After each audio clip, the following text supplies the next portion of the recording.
Welcome everyone. Thank you so much for attending at this point of time, and good luck for all the exams 2020 batch. So let's before start submitting your assessments, let's have one more useful session, which will be really useful for you going forward as law students who who have the responsibility to make certain changes in the society, right? And this is one of the most significant tools that you would need to even begin that process of making one effective move in this field. So I have Ishani, Malini. Ishani is from the 2016 batch. Malini is from the 2017 batch. Achintya is from the 2019 batch. All of them are well experienced students in the legal aid clinic and its functioning. So therefore, I thought they are the three best persons to sort of invite for this session.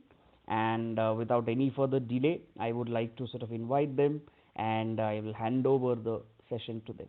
So Achintya, Ishani, Malini, all up to you now.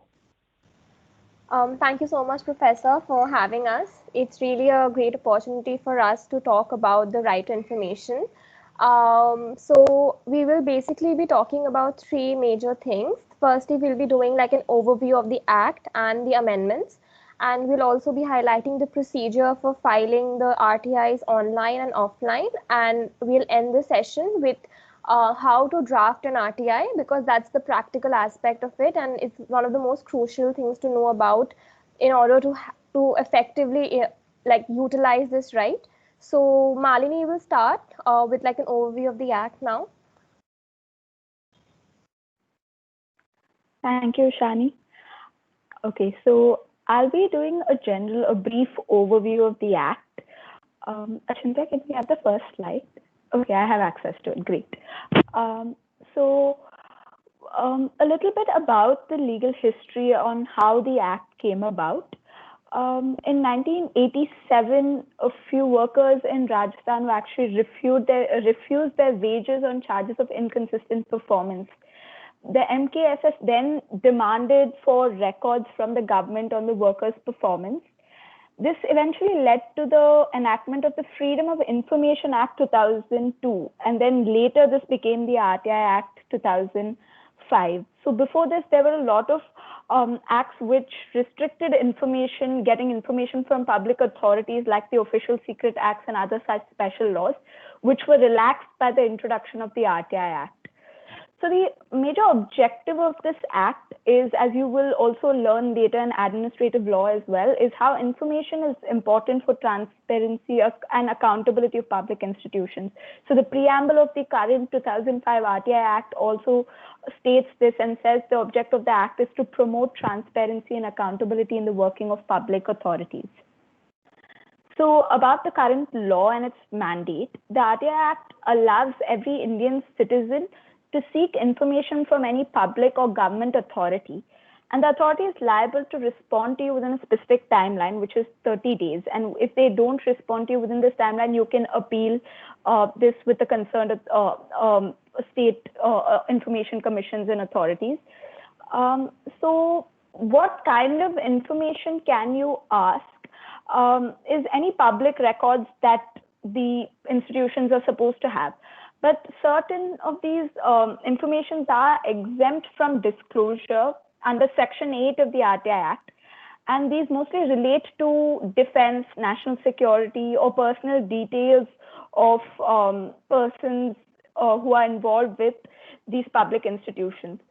So a lot of this also is very important when you're filing the RTI as to how you frame questions or frame what you're asking for. Otherwise, even if any one of these fall within a specific exemptions, oftentimes an entire RTI gets rejected.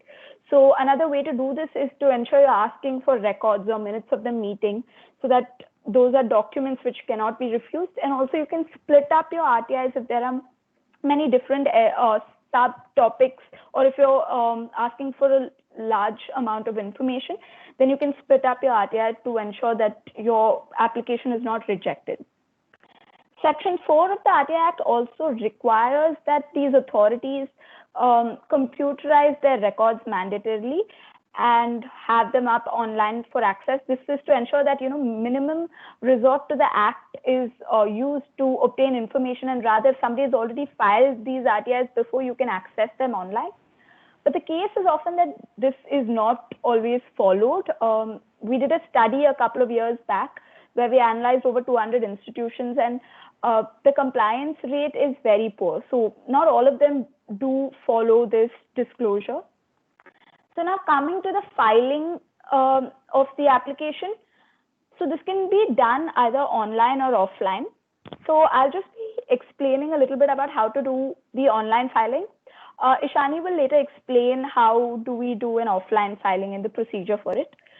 So filing an RTI online, you do it through the official website. So for the central government, it's rtionline.gov.in.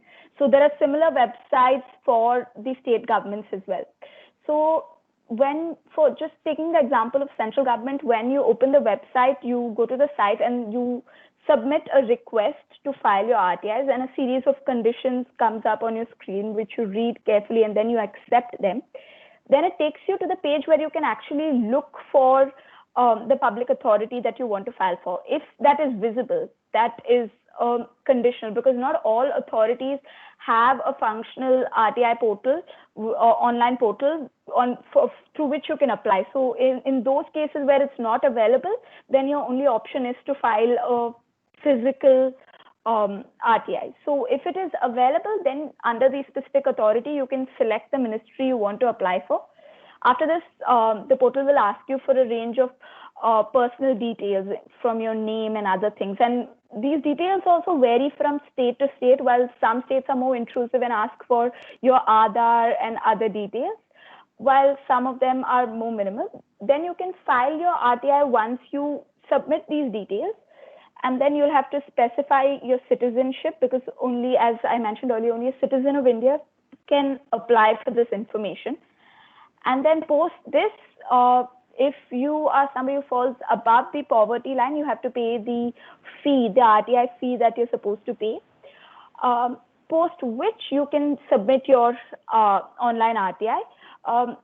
Be mindful that when you're filing an online RTI, you're not allowed to use any special characteristics in your RTI. So that includes no full stops or question marks. It's just alphabets and numbers.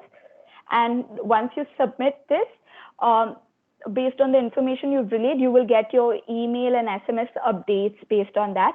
And the appeal process is again similar, with lesser need for few of the information which is already given, like your personal records, and then you appeal it online again through the same website. Now, Achintya will take you over some of the recent amendments and how the Act looks like now post some changes that have occurred recently. Thank you so much, Malini. I'm going to be talking a little bit about the RTI amendment in 2019 and the broad questions that it poses and the way that we should be thinking about it. So as Malini has explained to us very detailedly, we should understand the RTI as a right that stands for a particular idea of participative democracy. And so this means that democracy is just not elections, but rather a sort of everyday engagement with public institutions so that you can demand accountability and transparency. And so we see that the RTI is a material act because it transforms the everyday lives of citizens. So you can use RTI to seek information on a wide range of things, including rations, pensions, shelter, teacher appointments in your local schools, etc. And so what is very integral to the role of the RTI and how it plays out is the information commissions. And so we will see in a bit that the RTI amendment strikes directly on the information commissions and the information commissioners. As Malini beautifully highlighted, the RTI is a special right because it arises out of people's movements for accountability. And so I'm going to be examining the RTI amendment through two slogans that the movement in Rajasthan gave us. The first is Hum Janenge, Hum Jiyenge, which is we know, we live. And so we see a very close relationship between knowing and living. And the second slogan is Hamara Khata, Hamara Paisa, which means our accounts, our money. And so we can see that the RTI is a sort of very material right. It's not just abstract in the way in which, oh, this is a question of democracy, this is a question of transparency, but rather it alters the everyday lives of people, of those who exercise it. Now, onto the amendment. We have to pose the amendment within a larger context. And this is within the context of encroachment into the autonomy of public institutions. And this we can see through different examples. We know that the RBI, for instance, in demonetization. So we see several institutions and how their autonomy is constantly being undermined and under threat. And so we see that the Information Commission's autonomy is anyway under attack. And along with this, we have to recognize that the government's approach to the RTI is anyway completely casual. It is completely lackadaisical and unserious. And this is very evidently because governments are not keen on providing information that is embarrassing, right? They do not want to reveal things that they would rather have citizenry not know.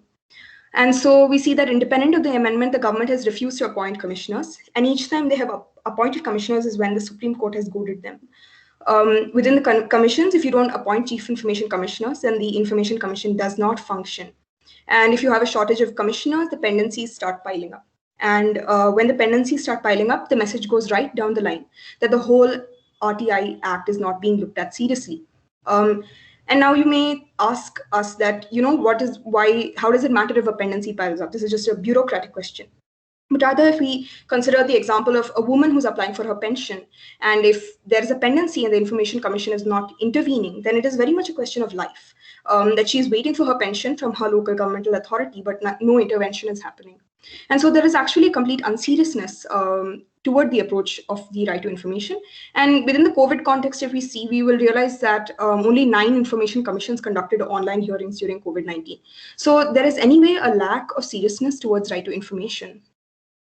Additionally, apart from this, apart from the amendment, we see that when the amendment was being introduced, there was no pre-legislative consultation. And I'm sure you guys would have done this in your legal methods class, that the process of making a law is actually a very layered and complex process. So the government brought in the 2019 amendments to the RTI in a completely secret and surreptitious manner, without any pre-legislative consultation. And so we must see that it is an ultimately ironic thing, right? That a law on information had to be passed in darkness and secrecy. We must understand this as a violation of our democratic principles, because the RTI is a law that is used by millions of people in our country. Additionally, the absence of pre-legislative consultation also we see compounded to this, the intention of the government to stifle citizens' right to question and question power and seek answers is also revealed by the striking down of objections to the draft rules. So the government released the draft rules, and over 90% of those who respond to the draft notification were staunchly critical of it. And the government completely disregarded this.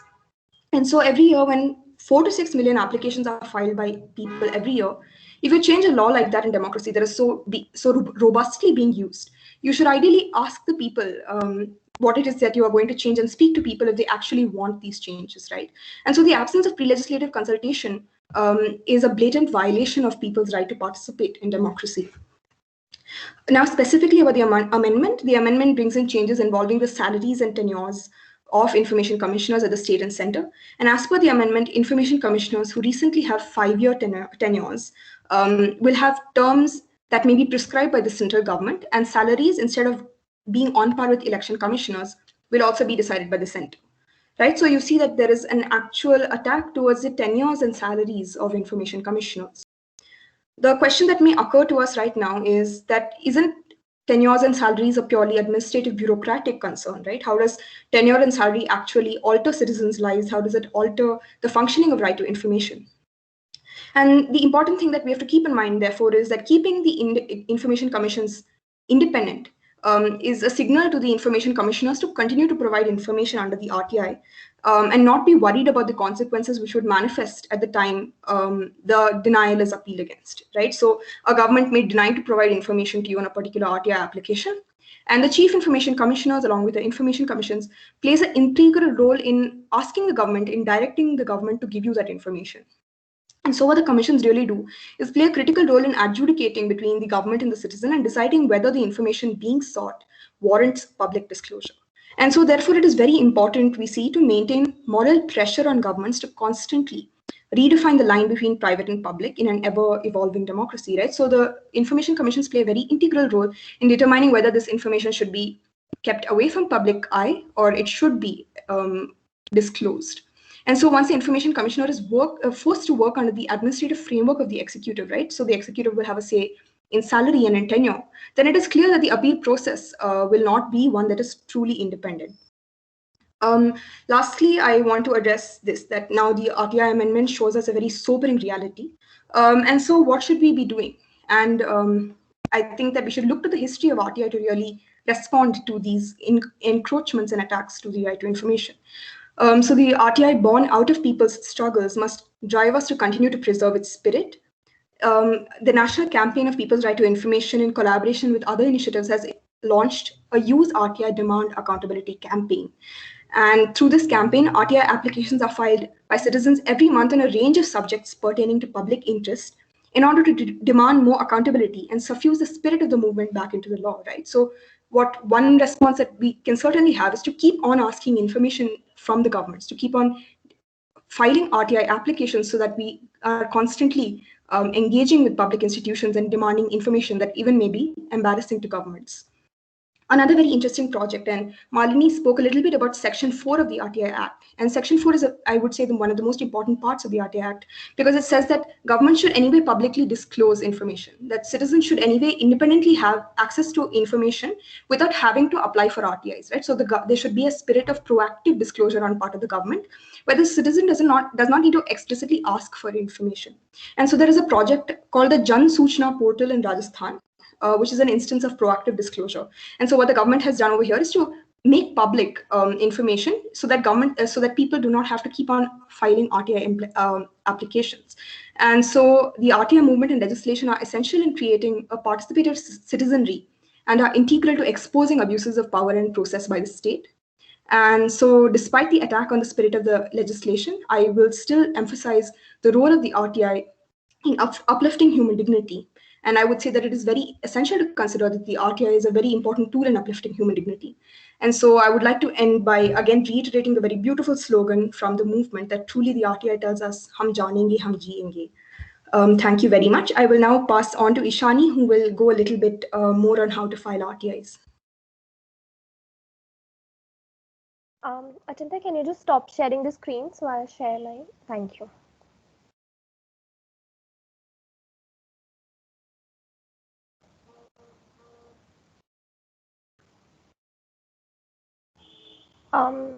Is the screen visible? Can someone just confirm?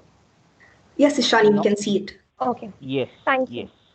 Right. So now I'll be taking you through how to draft an RTI application as well as how to file it in an offline manner. That's how we have been doing for the past few years, because the online portal is not very functional. Neither is the offline for that matter. If you look at the top right-hand side corner, you begin with a letter number, which is used for your reference in future applications as well, and the date. You address an RTI to the Public Information Officer. To find out who is a Public Information Officer, you need to go to the website of the concerned public authority, and there will be an RTI wing in the website, and they will have a designated official as a Public Information Officer, and similarly they will have an official who will be the first appellate authority. So for example, like in case of Delhi Police, a superintendent of police in a particular area will likely to be that Public Information Officer for that area. So the public authority, Malini mentioned that you can demand information only from a public authority. A public authority is any authority, body or institution which is established or constituted by the constitution, by any central or state law, as well as any notification of the appropriate government. And it also includes other bodies which are owned, funded or substantially financed by the government. So recently you might have heard there was a recent controversy regarding whether PM CARES falls within the ambit of public information, a public authority. And in response to the RTI, it said that it wasn't within the ambit and therefore they refused to disclose the information sought. This clearly shows that there's a kind of lack of transparency within the current regime, and consequently, the case is still pending. I think it was referred to a larger bench by the Delhi High Court, and it's still pending. So we don't have an official official judgment on it, but it's likely that something where the PM is the ex officio chairman and it's being controlled by the government, it's something which could fall within the ambit of a public authority. And considering the nature of funds, it's even more important that it does fall under the ambit. So when it comes to the public authority, the address is similarly mentioned on the page wherein you will find the public information officer. After a brief subject line, which is simply always request for information under the RTI Act, you don't have to expand as to why you're seeking an information or what kind of information you are seeking. You begin with you can begin with saying that you are a citizen of India, because that is one of the requirements to file an RTI, but it's not absolutely necessary. So you begin with requesting the public authority to provide you information relating to the regarding whatever information you are seeking. This particular RTI is what Malini mentioned was a study where we were trying to find out how compliant the RTI wings of different public authorities were being. So I'm using that as a sample. So we were seeking information from the RTI wing itself of the public authority as to how they were complying with the RTI Act. This is in particular to section 25, which requires the authority to kind of maintain certain registers and records of the requests, the applications and appeals. And we were trying to get information regarding that. Now, one thing that you might mention is that the questions here, there are 5 questions here, but an advisable thing would be to split these into multiple RTIs, because it's likely that any of them will get rejected, and consequently it's possible that all of them are rejected. So if you look at how to form the question, under section 2F of the Act, that is what defines what is information.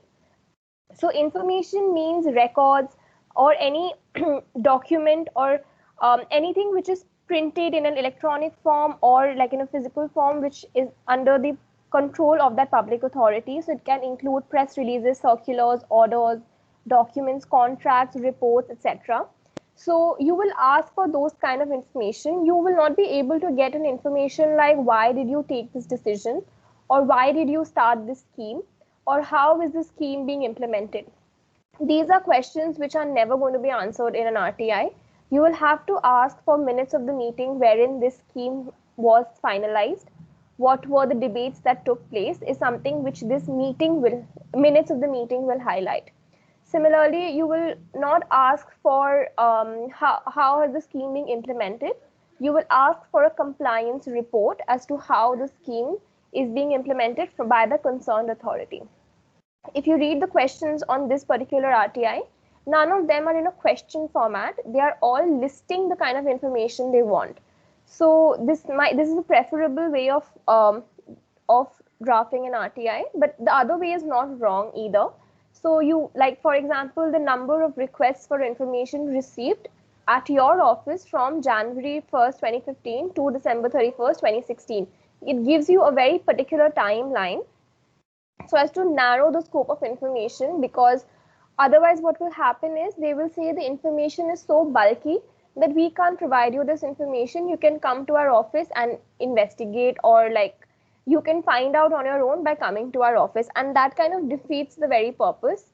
To ensure transparency, if you have to go on a day to find out whether compliance is happening, it's clearly showing there's an obstacle to the transparency. Similarly, the questions need to be very particularly drafted, and if they and consequently if they refer to different kind of issues, it's suggested that you split it into multiple RTIs and file it accordingly. At the end of the RTI, you say that you have attached a postal order of 10 rupee, which is the usual RTI fee, and the Act tells you, the state acts tell you if there's an additional fee, and you attach a postal order, and then you further tell them that in case there is any additional fee that is required, you should be informed of the same, and to furnish the information as soon as possible, and then you sign off. If you look at, the RTI application should be responded, like you should get the reply to it from the public information officer within a period of 30 days. And if you do not get a reply, then you file a first appeal. Now, first appeal and second appeal is something which is governed by section 19 of the Act. The grounds on which you can file an appeal is that if you have not received a reply, if you have received incorrect information, if you have received unsatisfactory information, or if you have been charged excess fees. These are some of the grounds. And anyone who has filed the RTI and is aggrieved by it can file the appeal. Similarly, a third person about whom an information is being asked can also file a first appeal. An important thing to remember is that the 30-day time period, that is, if you do not receive a reply 30 days from filing the RTI, and in case you do receive a reply but it's incorrect or unsatisfactory, then 30 days from receipt of that reply. So you file an RTI within this 30-day period, the first appeal, and it's filed to the first appellate authority. So similar to the public information officer, you will have a first appellate authority for that concerned public authority on the web page. The online process actually makes it much easier because you just need to select the authority and they send it to the required officer. So then the subject line is, this is an appeal against a deemed denial of information because we did not receive information. You can file an appeal for incorrect or unsatisfactory information as well.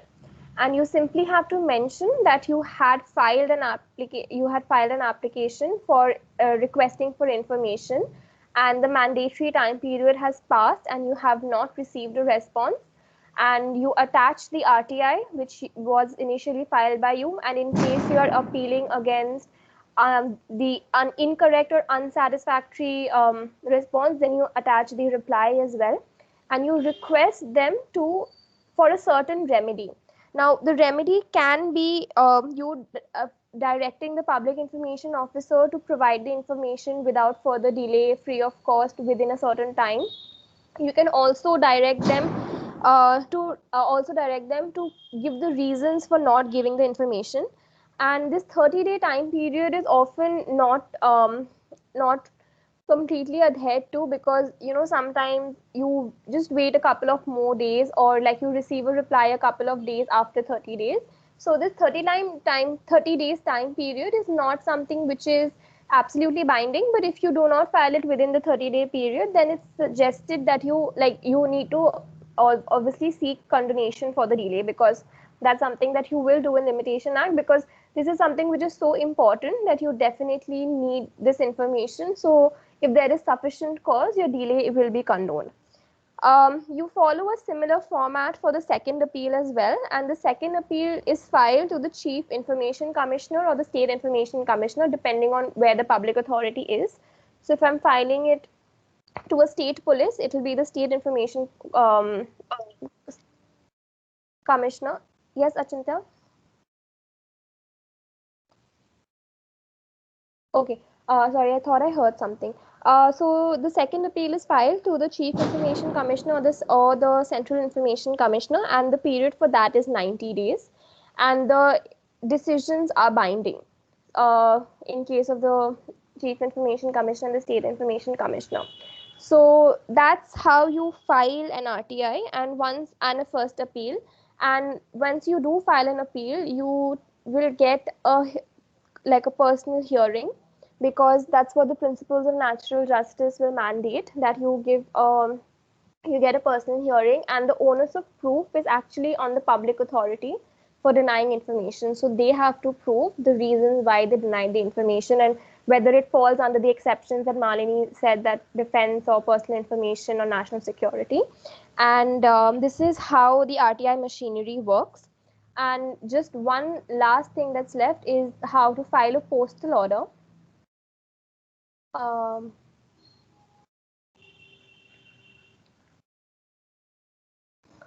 So the image that's there on the screen right now, that's the postal order that I had actually got from Sonipat itself.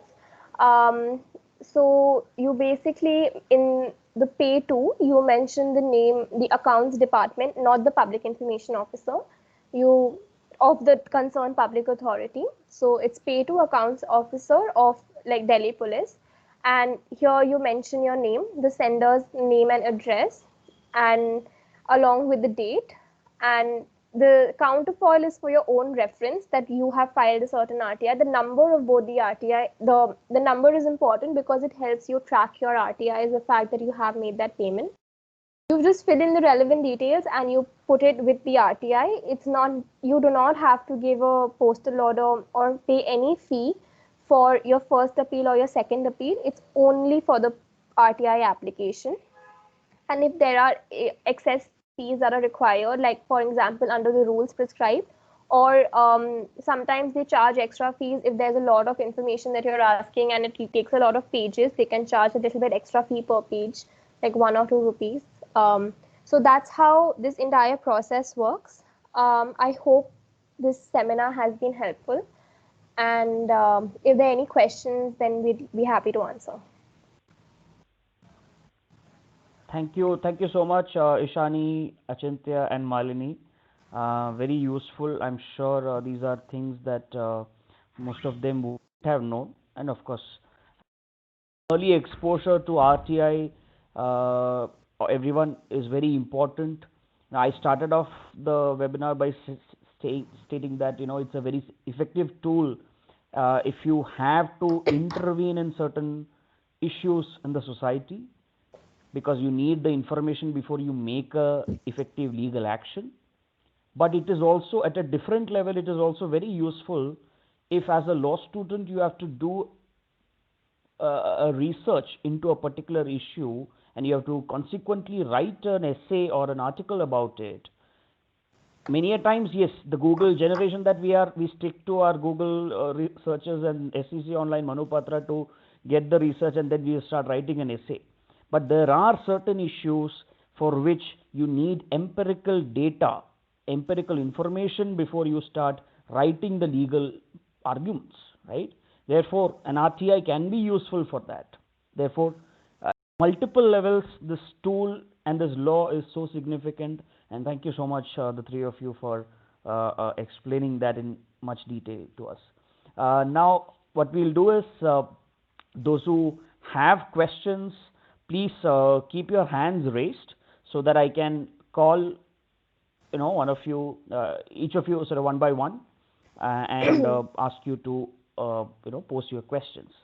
So I think we have one question from Amir. Amir, why don't you please ask?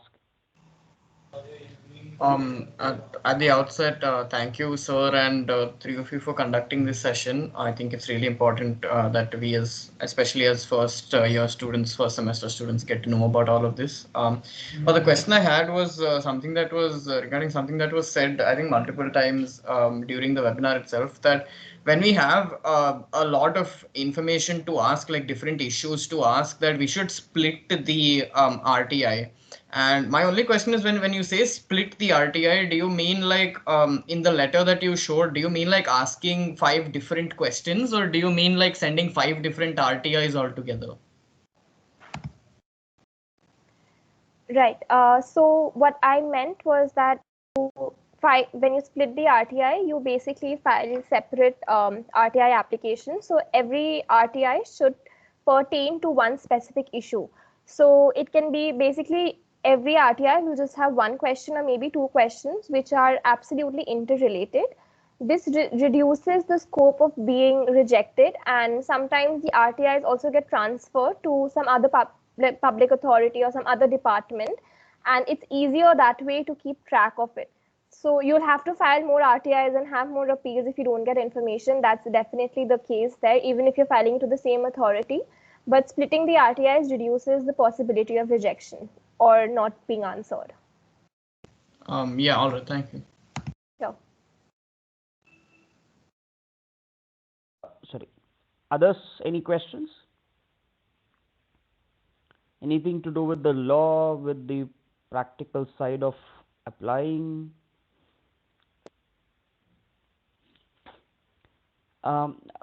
Yes, Aditi, why don't you? So, like you said, that it's better to apply for an offline. So, how exactly would we do that?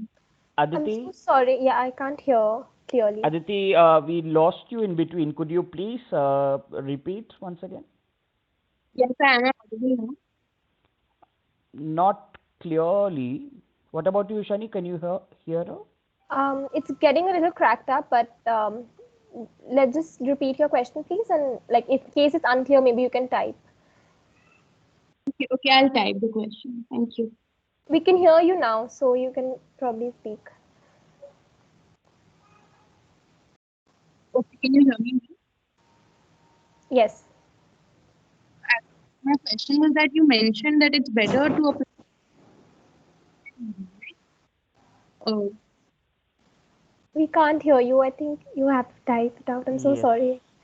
yes. Aditi, I think it will be better if you type it out. Okay, I'll get back with the question. Aditi might type out. uh, I'm sorry to Any? interrupt, but so I've shifted to my computer. Am I audible now? Yes, you are. Actually, I was on my phone. Okay, I'm so sorry. No problem. Yeah, so my question is that you mentioned that it's better to apply through the offline mode because the possibility of you getting an answer there is higher, right? So how would somebody do that if yeah, how would somebody do that?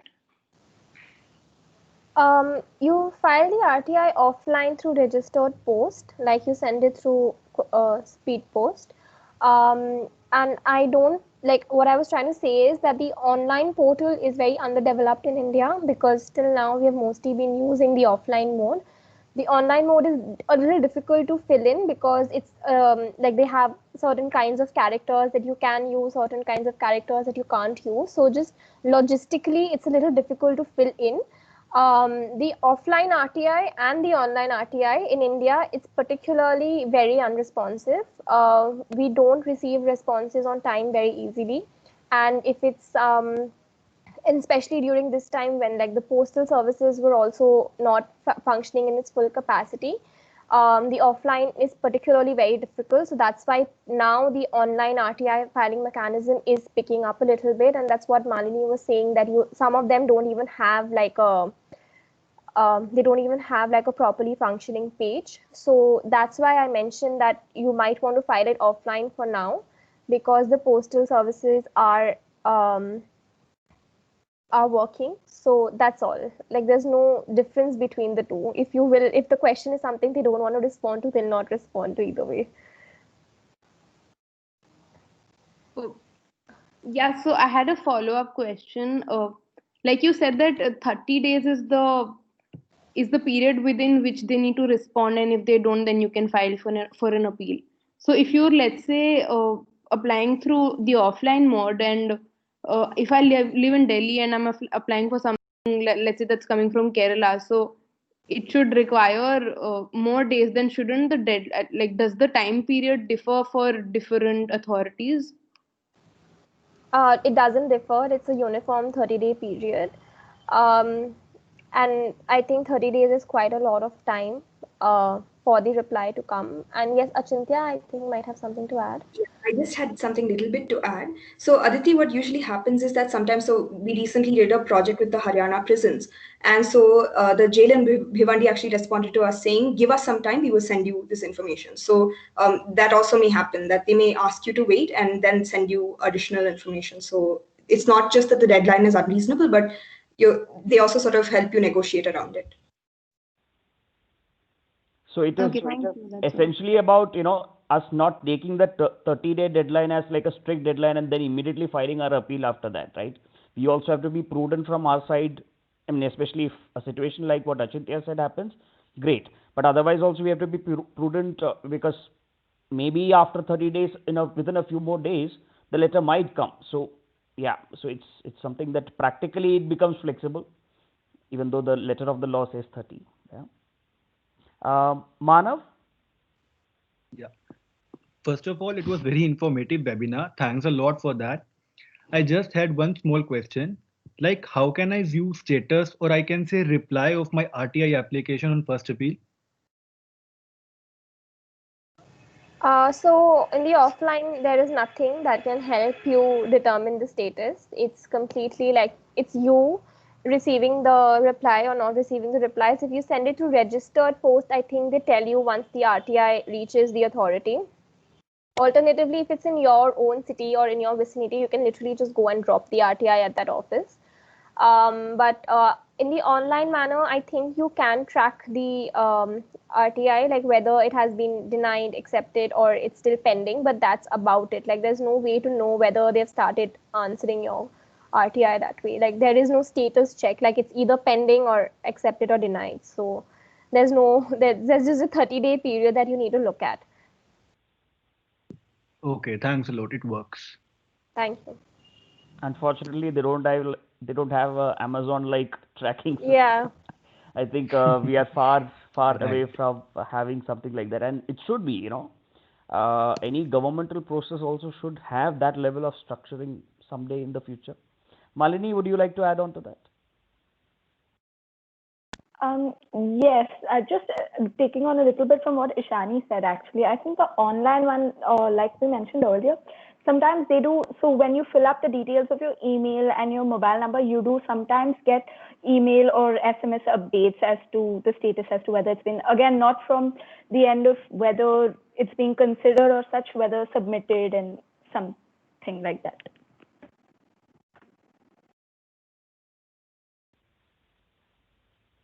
Amir, you have another question? Yes, so just one small question. Like we in the webinar, we discussed all the shortfalls of the RTI Amendment Act and how it infringes on a lot of institutional autonomy that ideally should be there and should be given.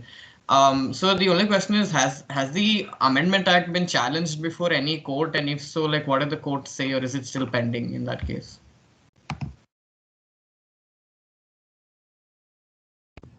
I'm not entirely sure, Amir. I'll have to get back to you on that. All right, thank you. In my memory, I think I remember reading. Even I'm not aware about the current status of that petition, but Jairam Ramesh, the Congress MP, had filed a petition in the Supreme Court challenging the amendments, and like with many other important constitutional cases, that is also pending. But please do cross-check that, Amir. Sure, sir. Thank you. Yes. Next question from Pranita. Yeah, thanks guys for doing this. It's very informative. So I have one question. So apart from the exceptions that are there in Section 8, right? What other reasons could they deny our RTI? Like, what are the pitfalls that we should make sure that we don't do? Because is there any other reason they would deny our RTI apart from like if we go to the exceptions?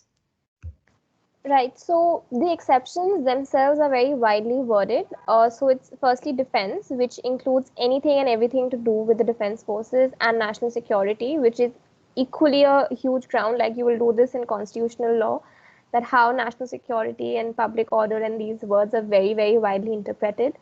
And the other information which is usually denied is personal information, which is confidential. So, for example, if you're asking for an information which relates to like a certain individual in that organization, that's also likely to be denied unless and until that individual assents for that information. The other one thing which I have repeatedly encountered is, firstly, if you ask for information like the way I did, for like records, if it's very voluminous, they're just going to say it's very voluminous and we can't provide it to you, so you can come and check, or you can come and like see if there's compliance or things like that, and they'll give you a 2-hour period on some random day to do that. So that's something which happens quite often if it's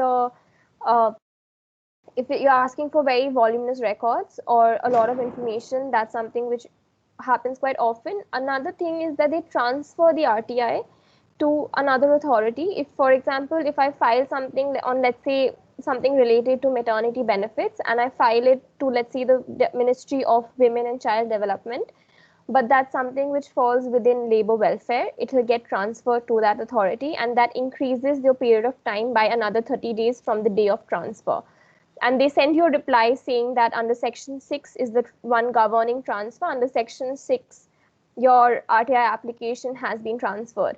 So this is just something which extends the period of time. It doesn't deny you information, but then stuck in that entire bureaucracy, which eventually leads to denial of information. I hope this helps.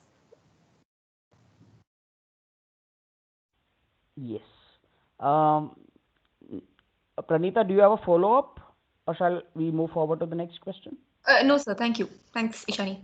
Yes. Next will be Samarth. Why don't you pose your question?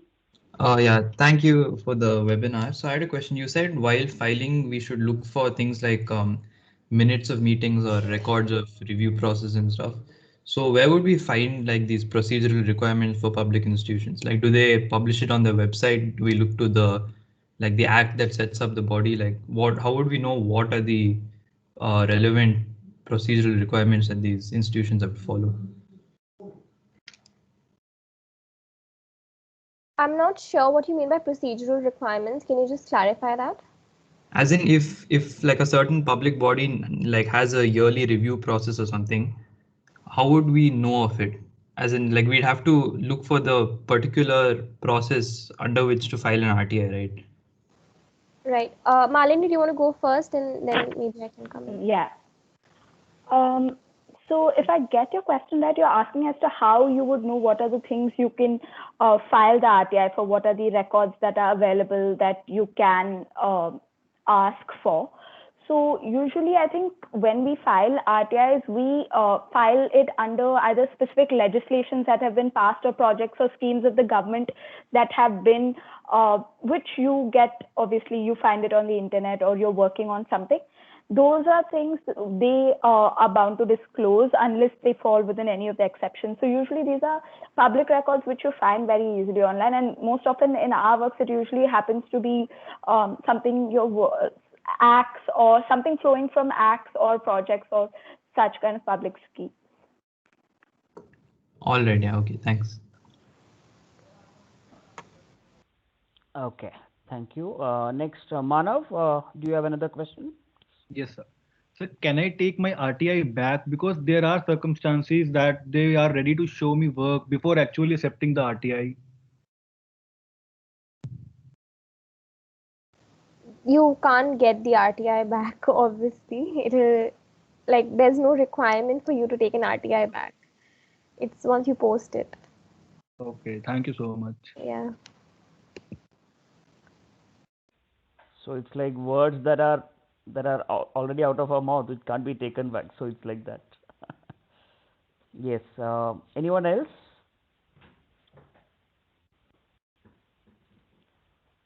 Okay. If there is nobody else, I would like to sort of ask one question. Not a question. Yeah. Okay. So from our experience at the Legal Aid Clinic, the three of you, could you just give us an approximate figure about like the strike rate of the rejections and the replies that we have got, like positive replies with the information that we asked for and the rejections? So could you just think of it and give an approximate number per se, a percentage or something like that? So we have a lot of different projects, and consequently we deal with a lot of different authorities. I think even the departments, they won't have like a record of like the positive and negative rejections and everything, because that's what we asked for and we didn't get it. Oh. That's what, like, the draft that I showed was regarding that itself, that we asked them for information regarding denial of information and they did not have any. I think we have received some very good replies from a couple of authorities. For example, like the Sonipat police and the prison reforms. Yeah, and we also got a lot of information from like the health department sometimes. Depends on the kind of scheme that you're questioning. But most of our RTIs do go unanswered or delayed, and then there's usually a first appeal and a hearing sometimes. So we haven't been able to follow up on some of our recent RTIs because of the pandemic that were filed. Some of them were actually filed during the pandemic and we haven't been able to follow up. But I don't think I can give a number, because I usually overlook the drafting and filing, but Malini and Achintya have also been overlooking certain projects, and I think we all deal with very different kind of authorities. So I don't think we can give you an accurate number. No. I understand. Great. Any other questions before we wind up? Okay. Achintya, Malini, any final words would you both like to say? Professor, I'd just like to briefly add on your question, which is that I think that out of my very sort of limited experience, because both Malini and Nishani have been engaged with the RTI and the Legal Aid Clinic for longer than me, I would certainly say that information that the government does not want to give to us, they do not give to us. So it's very clear through even in the way in which you frame your questions. If you frame them very well, even if your application does not have any problems, you will still receive sort of very ridiculous responses from the government. And even in our prisons reforms project, in which actually we, even during the COVID pandemic, we've received lots and lots of responses. But still, it's very inadequate information. And we ask them very sort of specific information. We ask them to indicate how many doctors are present on the prison premises. And many of the jails were unable to even, prisons were just unable to provide us with that information. So I think that if the government is not keen on providing the information, then they will just not provide it. I know. Okay. Fantastic. So I think we'll wind it up. Thank you so much once again, Ishani, Achintya, and Malini. Really appreciate you taking time out late at night. And I hope those who attended found it very useful. Please keep in mind